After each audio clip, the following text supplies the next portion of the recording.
Ever wonder what angels really look like? Forget the cute, chubby babies with tiny wings, or the handsome figures in white robes we see in paintings. The original descriptions of angels are far more complex, awe-inspiring, and frankly, a bit terrifying. Today, we're diving deep into angelology, the theological study of angels, to uncover their true forms as described in ancient texts. So, buckle up, because we're about to journey into the celestial realm and meet the beings that have fascinated and frightened humanity for millennia. What are angels, really?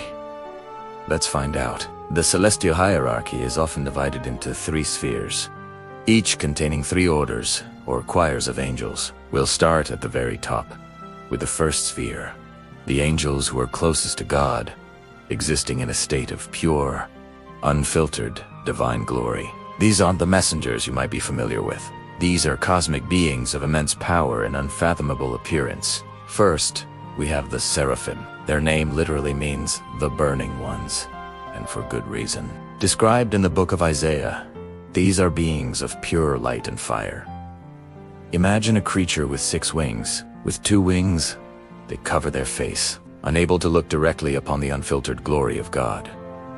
With another 2, they cover their feet, a sign of humility and reverence. And with the final 2, they fly, perpetually hovering around the divine throne, endlessly chanting, "Holy, holy, holy is the Lord of hosts." The whole earth is full of his glory. They are not just near God. They are an extension of his fiery purity, a living embodiment of love and light so intense it would incinerate any mortal who dared to approach. Forget gentle harp music. The seraphim are a roaring celestial fire. Next, in this highest choir, are the cherubim. If you're thinking of Cupid-like figures, you're in for a shock. The cherubim are the guardians of the divine. You might remember them from the book of Genesis, where they were placed at the east of the Garden of Eden with a flaming sword to guard the way to the tree of life. After Adam and Eve were exiled, their appearance, as described by the prophet Ezekiel, is truly something else. Picture a hybrid creature with 4 faces, that of a man, a lion, an ox, and an eagle. Each face represents a dominion over the natural world. They have 4 wings, and their bodies, like the seraphim, are covered with countless eyes, symbolizing their all-seeing, all-knowing nature. Their feet are like the soles of a calf's foot, and they gleam like burnished bronze. The cherubim are not gentle gatekeepers. They are formidable, chimerical, guardians of sacred mystery. Completing the first sphere are the Ophanim, also known as the thrones. These are perhaps the most alien and mind-bending of all. The Ophanim are the living chariots of God. Ezekiel describes them as wheels within wheels, constructed of a glistening, gold-like material. The rims of these interlocking, spinning wheels are covered in eyes. They don't fly with wings. They move with lightning speed in any direction without turning.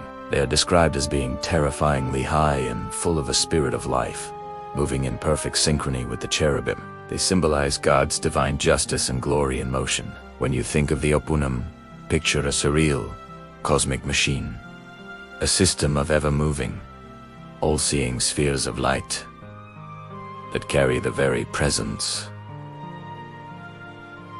of the Almighty. It's a vision that defies our everyday understanding of life and form.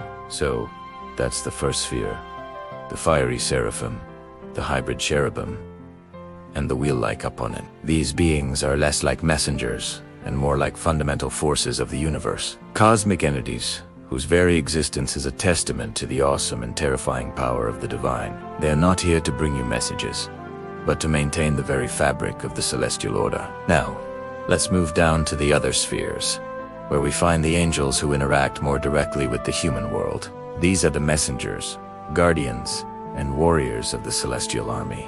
While some of these can take on a more human-like form, they are no less powerful or honest. One of the most famous angels is Archangel Michael. His name means, "Who is like God?" which is a rhetorical question, a battle cry challenging any who would dare to rise against the divine.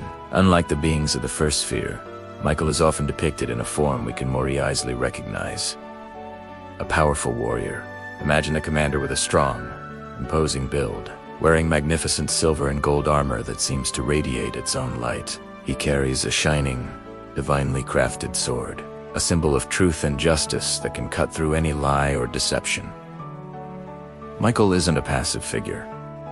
He is the leader of God's army. He is the one who, according to tradition, led the heavenly forces in the war against Satan and the rebellious angels, casting them out of heaven. He is a symbol of righteous strength, courage, and the unwavering fight against evil. When celestial conflicts arise, it is Michael who stands on the front lines, a beacon of divine power and authority. His presence is a promise that even in the darkest of times, the forces of good are organized, powerful, and ready for battle.